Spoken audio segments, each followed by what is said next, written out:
Oke, bismillahirrahmanirrahim. Bismillahirrahmanirrahim. Assalamualaikum warahmatullahi wabarakatuh. Perkenalkan, nama saya Muhammad Ali Syahbani, program studi pariwisata Universitas Hamzah Madi. Oke, di sini materi yang kita bahas pada pagi hari ini ialah biodiversitas atau keanekaragaman hayati.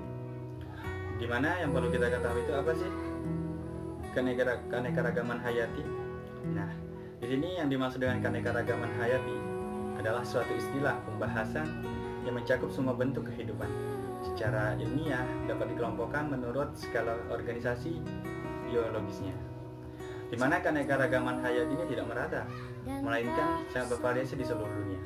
Faktor-faktor yang mempengaruhinya adalah keanekaragaman makhluk hidup yang tergantung pada suhu, curah hujan, ketinggian, geografis tanah, serta unsur-unsur kimiawi yang terlarut dalam komponen abiotik hadirat spesies lainnya.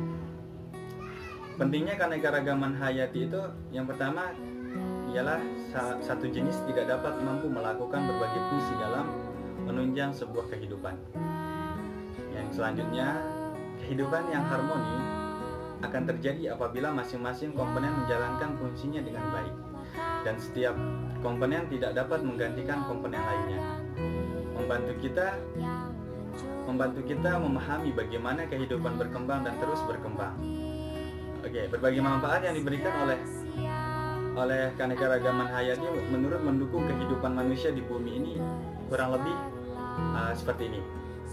Yang pertama tuh kebutuhan sebagai sumber makanan dalam bidang pertanian, perikanan, dan makanan laut.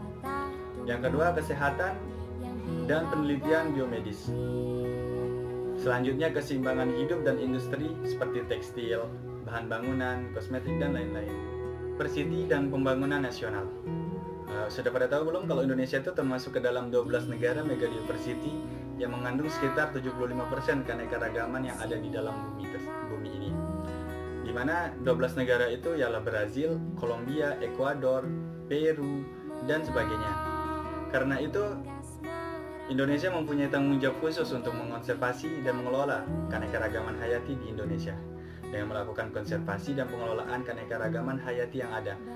Indonesia akan menyelamatkan berbagai spesies dari 3 spesies di dunia, yakni tipe Asia, tipe Australia, dan endemis Indonesia. Sebagai negara megadiversity, Indonesia juga kaya akan tanaman obat dan sangat potensial untuk dikembangkan, namun belum dikelola secara merata.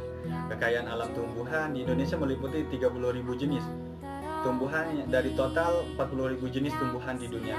Ini sangat mengejutkan sekali bagi kita rakyat Indonesia yang kalau kita bisa mengelola potensi alam yang ada di Indonesia. Bayangkan, dari 40.000 jenis tumbuhan di dunia, kita Indonesia mempunyai 30.000 jenis tumbuhan. Di antaranya merupakan tumbuhan berkhasiat obat. Jumlah ini merupakan 90% dari jumlah tumbuhan obat di Asia. Berdasarkan hasil penelitian dari sekian banyak jenis tanaman obat, baru 20 sampai 22% yang dibudidayakan. Ini sangat jauh sekali, ini sangat banyak sekali yang belum dibudidaya oleh rakyat Indonesia. Sedangkan sekitar 78% diperoleh melalui pengambilan langsung atau eksplorasi dari hutan. Potensi tanaman obat di Indonesia termasuk tanaman obat kehutanan apabila dikelompokkan dengan baik. Akan tetapi sangat bermanfaat dari segi ekonomi, sosial, budaya, maupun lingkungan. Mengingat pentingnya keanekaragaman hayati, biodiversity, dan pariwisata, mengingat pentingnya keanekaragaman hayati bagi keberlangsungan makhluk hidup. Oke, kita lanjut ke biodiversity dan pariwisata hijau. Kehidupan yang hendak kita lakukan, maka yang hendak kita lakukan yang untuk menjaga diversity ini, yang pertama untuk melindungi, yang kedua melestarikan dan mengembangkan biodiversity suatu kawasan tertentu berdasarkan pertimbangan geografi. Karena itu yang hendak kita lakukan adalah sebisa mungkin mempertahankan keragaman hayati abadaya. Karena seperti yang pernah saya lakukan, seperti observasi atau terjun lapangan yang pernah saya lakukan, itu ada salah satu guide. Saya bertanya, apa sih yang perlu kita tingkatkan dari pariwisata dari pariwisata Lombok Timur ini, beliau menjawab, sebenarnya kita tidak perlu melakukan perubahan, melakukan hal-hal yang menyangkut untuk modernisasi. Karena kenapa demikian? Karena wisatawan mancanegara atau wisatawan asing itu sudah jauh lebih modern daripada kita. Kenapa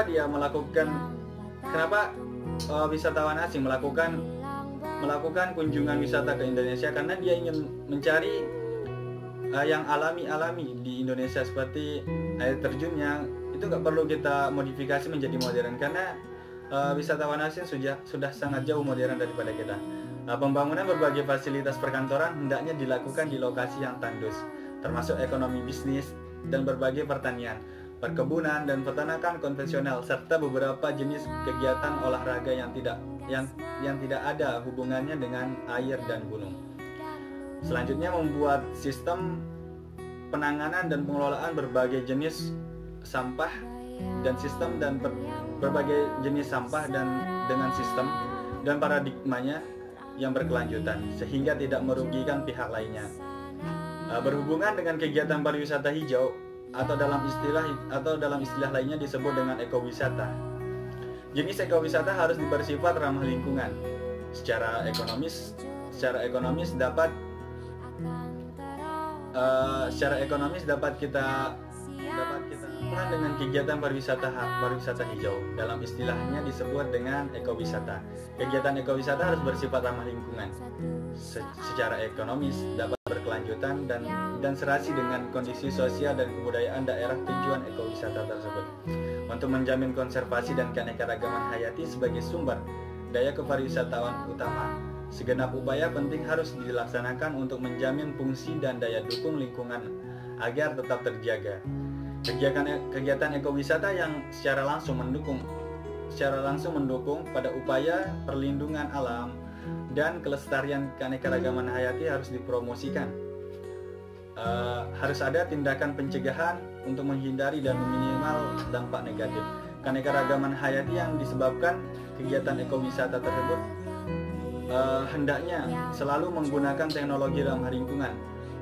Semua terlibat dalam pengelolaan ekowisata, termasuk pemerintah swadaya, pemerintah swasta, lembaga swadaya, masyarakat harus bertanggung jawab secara bersama untuk mencapai bentuk ekowisata yang berkelanjutan. Konsep dan kriteria ekowisata berkelanjutan harus dikembangkan dan dikaitkan dengan program pendidikan dan pelatihan untuk pekerja di bidang kepariwisataan.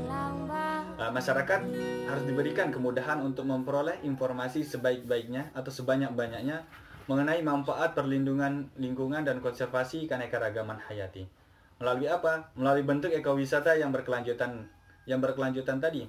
Dalam pengembangan ekowisata seharusnya dilihat sebagai alat peningkatan komunitas antar makhluk hidup, kesejahteraan, kemampuan individu. Oleh karena itu, pengembangan suatu kawasan untuk menjadi objek ekowisata harus didasarkan oleh kebijakan yang dirumuskan dan dari hasil musyawarah dan mufakat dengan masyarakat setempat. Dalam ekowisata ada 4 unsur yang dianggap amat penting, yaitu unsur proaktif, kepedulian terhadap pelestarian lingkungan, keterlibatan penduduk lokal, dan unsur pendidikan. Jadi wisatawan itu nggak semata-mata datang berwisatawan hanya untuk berekreasi. Oke, sudah, coba banget.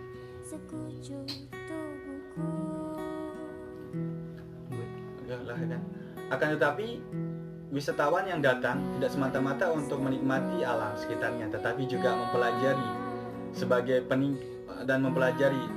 sebagai peningkat pengetahuan dan pengalamannya. Jadi dalam ekowisata itu perlu adanya unsur proaktif, kepedulian terhadap pelestarian lingkungan hidup, keterlibatan penduduk lokal, dan unsur pendidikan. Jadi sekian, hanya itu materi kita pada pagi hari ini. Semoga bermanfaat.